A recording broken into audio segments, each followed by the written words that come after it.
যে পাশাপাশি অনেকগুলো ওয়ার্ড মিলে একটা লম্বা ফ্রেজাল সাবজেক্ট যদি থাকে, এখন মানে দা এবং অফের মাঝখানে দুনিয়া যাই বসুক তা কিন্তু কি হয়ে যায়, নাউন হয়ে যায়।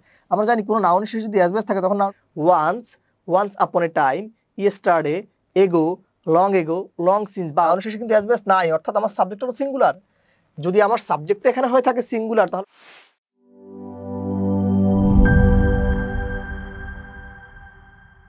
সুপ্রিয় শিক্ষার্থী বন্ধুরা, আপনাদের সবাইকে বাংলাদেশের সবচেয়ে বড় অনলাইন এডুকেশন প্ল্যাটফর্ম বিদ্যাবাড়ি থেকে স্বাগত জানাচ্ছি। আমি জিহাদ স্যার। আমি আপনাদের কাছে আজকে অত্যন্ত গুরুত্বপূর্ণ একটি রুলস আলোচনা করব। এই নিয়মটি বাংলাদেশের প্রতিটি চাকরির পরীক্ষার জন্য অত্যন্ত গুরুত্বপূর্ণ। স্পেসিফিকলি আমি যদি বলতে চাই, আসন্ন নিবন্ধন, প্রাইমারি, খাদ্য এবং 11 থেকে 20তম গ্রেডের যে চাকরিগুলো আছে, এই চাকরির পরীক্ষাগুলোতে এই নিয়মটা থেকে এখন পর্যন্ত সর্বাধিক সংখ্যকবার প্রশ্ন এসেছে। তো কাজে আমি আজকে এই নিয়মটি আমার নিজের কৌশলের মাধ্যমে একটু দেখানোর ট্রাই করবো। তো চলুন আমরা তাহলে একটু রুলসটি আলোকপাত করতে চাচ্ছি, ঠিক আছে? সো আমরা একটু এই নিয়মটা একটু দেখাতে চাই। ধরেন আমি এখানে একটা নিয়ম পড়াবো, এখানে কিন্তু বাংলাতে আমি কিছু লিখতে যাচ্ছি না, জাস্ট আমি নিয়মটাকে একটু ড্র করতে চাচ্ছি। সেই জিনিসটাকে একটু দেখেন, আমি এখানে একটু এইভাবে একটু ডট দিয়ে গেলাম, ঠিক আছে? সো এখানে আমি একটু বলি, কথাটা একটু শুনেন। আমি বলছি যে পাশাপাশি অনেকগুলো ওয়ার্ড মিলে একটা লম্বা ফ্রেজাল সাবজেক্ট যদি থাকে, এখন what is phrasal subject? Phrasal subject that means হলো বড় সাবজেক্ট। আপাতত এতটুকু মনে রাখেন, ঠিক আছে? ফ্রেজাল সাবজেক্ট দ্যাট মিনস হলো বড় সাবজেক্ট, অর্থাৎ যদি কখনো কোনো একটা বাক্যে যে পাশাপাশি অনেকগুলো শব্দ মিলে একটা বড় সাবজেক্ট যদি থাকে, সেক্ষেত্রে আমরা জাস্ট প্রিপজিশন খুঁজবো। কি খুঁজবো? প্রিপজিশন। কি খুঁজবো? প্রিপজিশন। এবং এই প্রিপজিশনের আগে যে তথ্যটুকু থাকবে আমরা তাকে ধরে নিব সাবজেক্ট। কি বলছি বন্ধুরা?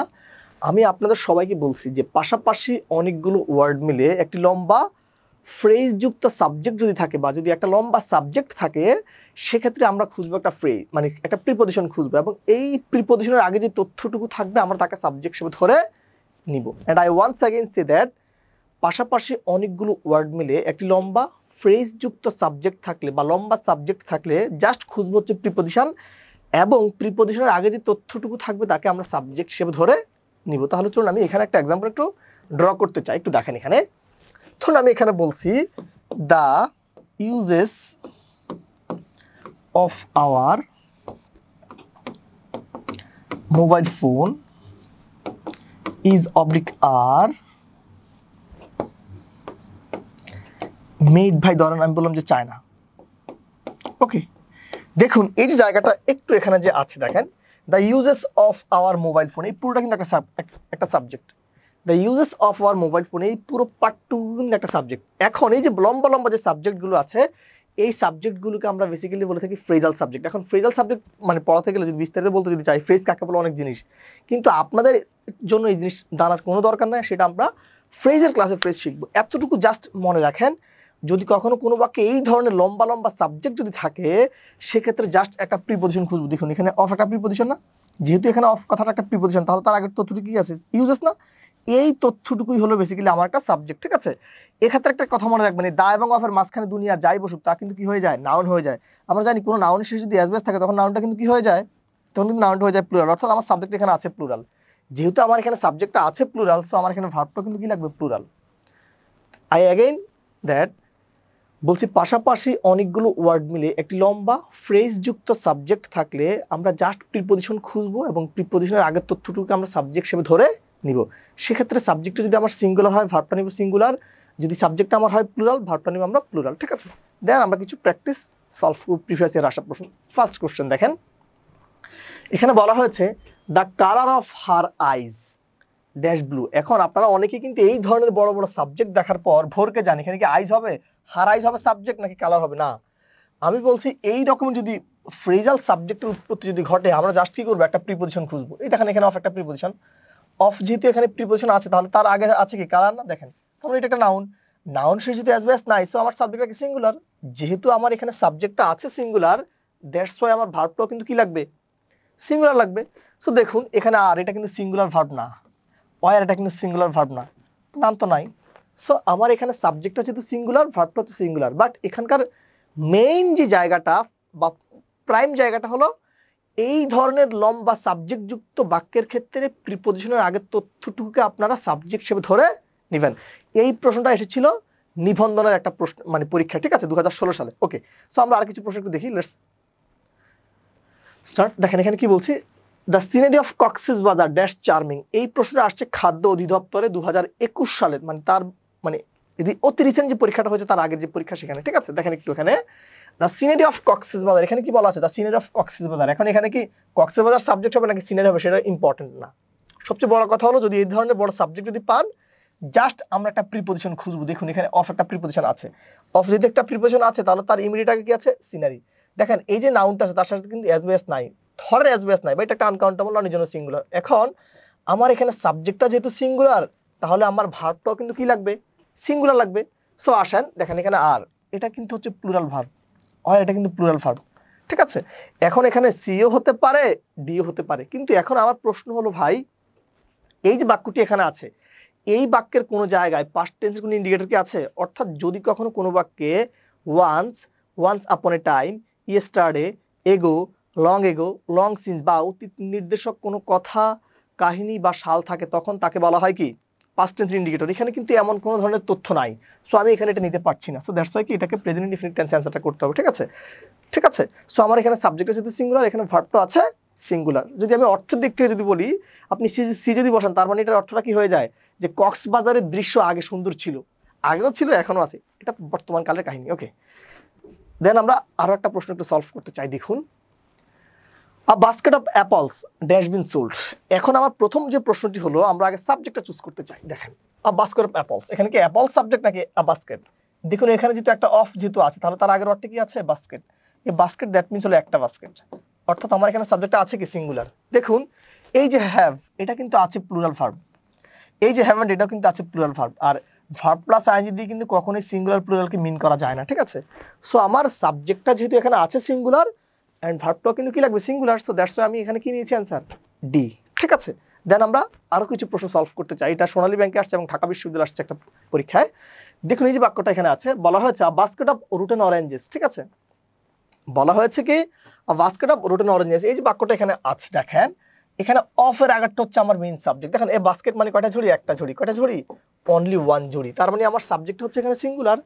যেহেতু আমার এখানে সাবজেক্টটা আছে সিঙ্গুলার, সো আমার ভার্বটাও কিন্তু কি লাগবে, সিঙ্গুলার। দেখুন এই যে অয়ার, এটা কিন্তু প্লুরাল ভার্ব, এই যে হ্যাভ, এটা কিন্তু প্লুরাল ভার্ব, এই যে হ্যাভ, এটা কিন্তু আছে প্লুরাল। সো যেহেতু আমার এখানে সাবজেক্টটা হচ্ছে সিঙ্গুলার, এ কারণে আমার ভার্বটাও কিন্তু কি লাগবে, singular. That's why the answer is here was. Okay, next আমরা আরেকটা প্রশ্ন একটু সলভ করতে চাই। দেখুন এখানে কি বলা হয়েছে, the effects of climate change, climate চেঞ্জের প্রভাব আর কি, ঠিক আছে। সো আমি যদি বাক্যটা থেকে সাবজেক্ট একটু চুজ করতে চাই, এখানে অফ কি পেয়েছেন, দেখুন সরি, হ্যাঁ আমরা একটু দেখাই। দেখেন এখানে তো অফ আছে নাকি, অফার একটা ইফেক্টস, দেখেন ইফেক্টস, দেখেন এই যে নাউনটা আছে, কোন একটা নাউনের শেষে যদি অ্যাজবেস থাকে তখন নাউনটা কি হয়ে যায়, প্লুরাল। অর্থাৎ আমার সাবজেক্ট এখানে কি আছে, প্লুরাল। যেহেতু আমার এখানে সাবজেক্টটা আছে প্লুরাল, সো আমার ভার্বটা কিন্তু কি লাগবে, প্লুরাল। দেখেন এখানে এটা কি প্লুরাল বক্সের ভার্ব, এটা কিন্তু প্লুরাল না, ঠিক আছে। আমরা জানি হেডের পর কিন্তু বি3 বসাতে হয়, হেডের পর কিন্তু কখনোই আইএনজি হয় না, সেটা নেওয়া যাবে না, ঠিক আছে। সো আমরা যদি এক বাক্যে বলতে চাই, যেহেতু আমার সাবজেক্ট এখানে আছে প্লুরাল, দ্যাটস আমার ভার্বটা কি হবে এখানে, প্লুরাল। ওকে, নেক্সট।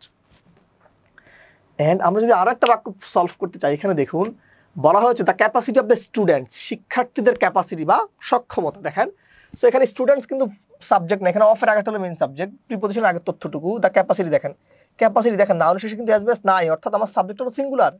যদি আমার সাবজেক্ট এখানে হয়ে থাকে সিঙ্গুলার, তাহলে ভার্বটাও কিন্তু কি হবে, সিঙ্গুলার থেকে। দেখুন এই যে অয়ার, এটা হচ্ছে প্লুরাল বক্সের ভার্ব, এটা কেটে দিলাম। আর এটা হচ্ছে প্লুরাল বক্সের ভার্ব, এটা কেটে দিলাম। দেখুন এখানে শূন্যস্থানের পর কি আছে, বি টু আছে। উইল টু বলে কোনো কথা কি পৃথিবীতে আছে, নাই। উইল টু বলে কথা কিন্তু পৃথিবীতে নাই। সো অ্যানসার হবে কি, হ্যাজ টু বি ইভালুয়েটেড, ঠিক আছে, has to B evaluated. Okay, next আমরা আরেকটা বাক্য যদি একটু সলভ করতে চাই। দেখুন এখানে কি বলা হয়েছে, দ্য ডেঞ্জার্স অফ স্ট্রোম, ঝড়ের ভয়াবহতা নাকি। দেখেন এখানে অফের আগেরটা হলো সাবজেক্ট, দ্য ডেঞ্জার্স। দেখুন এখানে আমার এই যে কি আছে, সাবজেক্টটা কিন্তু আছে এখানে প্লুরাল। যেহেতু আমার এখানে সাবজেক্টটা আছে প্লুরাল, সেহেতু আমার ভার্বটা কিন্তু কি লাগবে, প্লুরাল লাগবে।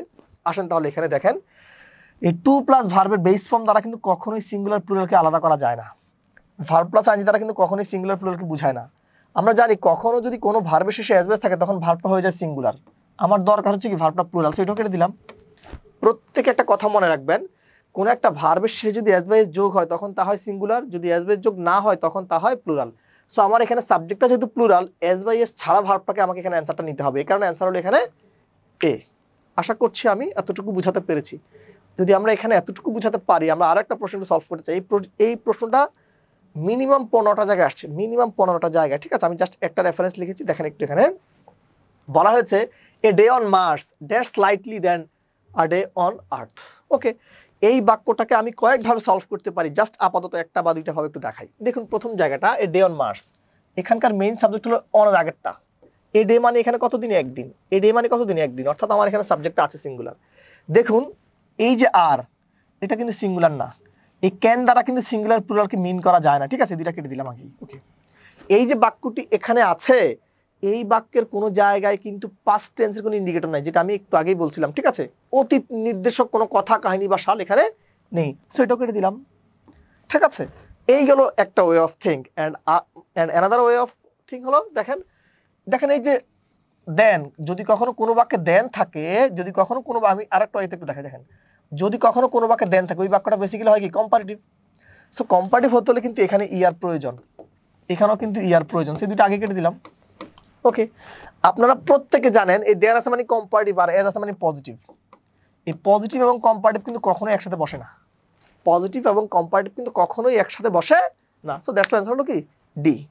যদি আমি এতটুকু বুঝাতে পারি, তাহলে আমরা আরো একটা দুইটা প্রশ্ন একটু দেখি। দেখেন এখানে কি বলা হয়েছে? The furniture in this room dash made the, এটা হলো টাস্ক আর কি, ঠিক আছে। হ্যাঁ, ওকে, দেখুন এখানে ইন তো পাইছেন নাকি? এই পুরোটা হলো একটা সাবজেক্ট, ইন হচ্ছে এখানে প্রিপজিশন, তার আগে আছে কি? The furniture. Uncountable noun, uncountable noun আসবেন কি হয়? সিঙ্গুলার। অর্থাৎ আমার এখানে সাবজেক্টটা আছে কি? সিঙ্গুলার। যদি আমার সাবজেক্টটা হয় সিঙ্গুলার, তাহলে ভার্বটাও কিন্তু কি লাগবে? সিঙ্গুলার। আসেন তাহলে এটা কি আছে সিঙ্গুলার? দেখেন এই যে বাক্যটি এখানে আছে, এই বাক্যের কোনো জায়গায় কিন্তু পাস্ট টেন্সের কোনো কি না, ইন্ডিকেটর নাই, সো এটা কেটে দেন, এর নাম তো হবেই না। সো যেহেতু আমার সাবজেক্টটা আছে সিঙ্গুলার, এই কারণে আমার ভার্বটা কিন্তু কি লাগবে? সিঙ্গুলার। দ্যাটস ওয়াই এখানে অ্যান্সার ইজ সি। এন্ড আরো কি আছে? হ্যাঁ, আরো একটা প্রশ্ন একটু আসে। দেখেন এখানে সংস্কৃতি বিষয়ক মন্ত্রণালয়ের উপসহকারী প্রকৌশলী সিভিল 2019 বলা হয়েছে দ্য প্রাইসেস অফ রাইস, মানে চালের দাম আর কি, ঠিক আছে, যে বাড়তাছে মনে হয় আর কি, ঠিক আছে। দেখেন এই যে অফ এর আগের তথ্যটুকু কি? সাবজেক্ট না। দেখেন দ্য প্রাইসেস, নাউনের শেষে যদি এস বাই যোগ হয়, তখন সাবজেক্ট আমার কি হয়? প্লুরাল হয়। যদি কখনো কোনো নাউনের শেষে এস বাই এস যোগ হয়, তখন আমার সাবজেক্টটা কিন্তু কি হয়? প্লুরাল হয়, এটাই তো নাকি? তাহলে আসেন আমরা যদি বাক্যটা একটু সলভ করতে যদি চাই, যেহেতু আমার এখানে সাবজেক্টটা আছে প্লুরাল, তাহলে ভার্বটাও কিন্তু কি লাগবে? প্লুরাল। প্রথম প্রশ্ন দেখুন, এই যে পার্টটুকু আছে এটা কিন্তু সিঙ্গুলার, এটা কেটে দেন। ওয়াজ কিন্তু সিঙ্গুলার, এটাও কেটে দেন। আমরা জানি ভাই হ্যাভ এর পর কিন্তু বেসিক্যালি বি3 ফর্ম লাগে, এখানে কি বি3 আছে? নাই, ঠিক আছে। হ্যাভ এর পর কিন্তু কি লিখতে হয়? বি3 ফর্ম লিখতে হয়, এখানে নাই, আইএনজি আছে। ওকে, ঠিক আছে। এটা অ্যানসারটা হলো কি? ডি। এটা আপনারা ঠিক করে নেবেন, সেটা আমি বলে দিলাম। এন্ড আমরা আরো একটা প্রশ্ন যদি একটু সলভ করতে চাই, এলজিআরডি মন্ত্রণালয়ের সহকারী প্রকৌশলী, এটা একটা প্রশ্ন। The test of mangoes, the test of mangoes, দেখেন এই যে অফ, এই অফ এর আগে যে পার্টটু তাকে বলা হয় সাবজেক্ট। দেখেন টেস্ট, সাবজেক্ট আমার সিঙ্গুলার। যদি আমার সাবজেক্ট হয় সিঙ্গুলার, তাহলে ভার্বটা কিন্তু কি লাগবে? সিঙ্গুলার। দেখুন এটা কিন্তু নাই সিঙ্গুলার, এটাও কিন্তু এখানে নেই সিঙ্গুলার, এটা তো হবেই না, ঠিক আছে। সো যেহেতু আমার সাবজেক্টটা সিঙ্গুলার, ভার্বটাও কিন্তু কি লাগবে? সিঙ্গুলার নিতে হবে। So the answer is here B. হ্যাঁ, সো আমরা আজকে যে নিয়মটি আলোচনা করেছি, এই নিয়মটা আসন্ন প্রাইমারি, নিবন্ধন এবং 11 থেকে 20তম গ্রেডের পাশাপাশি যে খাদ্যতে যে নিয়োগ প্রক্রিয়াটা চলতেছে, এই 4টি চাকরির পরীক্ষার জন্য অনেক বেশি গুরুত্বপূর্ণ। এবং প্রিভিয়াস ইয়ারে আসা প্রায় 9 বা 10টি প্রশ্ন আমি সলভ করেছিলাম। সো আপনারা যারা যারা এই নিয়মটি ভালোভাবে বুঝতে পারবেন, ইনশাল্লাহ আপনাদের আপকামিং প্রাইমারি, নিবন্ধন, 11 থেকে 20তম এবং খাদ্যের যে নিয়োগ প্রক্রিয়াটি আছে, সেখানে আপনারা অবশ্যই 1 থেকে 2 মার্ক ইনশাল্লাহ পাবেনই। সো যারা যারা আপনি নিজেকে আগামী 3 মাস 6 মাস পর একজন প্রাইমারি শিক্ষক, একজন নিবন্ধনের শিক্ষক, একজন খাদ্যের উপসহকারী এবং একজন কি 11 থেকে 20তম গ্রেডের একজন কর্মকর্তা হিসেবে নিজেকে মানে জাহির করতে চান, তারা অবশ্যই চাইলে আমাদের বর্তমানে এই কোর্সগুলো চলমান আছে, এই কোর্সগুলোতে ভর্তি হতে পারেন। এবং এই যে নিয়মটা আমি পড়িয়েছি, নিয়মটা কেমন লাগছে সেটাও জানাবেন। আমি আবার বলছি, বর্তমানে আমাদের প্রাইমারি শিক্ষক নিয়োগ 11 থেকে 20তম গ্রেডের এবং খাদ্যতে যে চলমান কোর্সগুলো আছে, সেই কোর্সগুলোতে ভর্তি হওয়ার জন্য নিম্ন প্রদত্ত যে নাম্বারটি আছে এখানে যোগাযোগ করবেন। এবং বিদ্যাবাড়ির সর্বশেষ আপডেট জানার জন্য আমাদের ফেসবুক পেজ, ইউটিউব চ্যানেল এবং আমাদের যে ওয়েবসাইট আছে সেই জিনিসটা অলওয়েজ ভিজিট করবেন। ধন্যবাদ সবাইকে।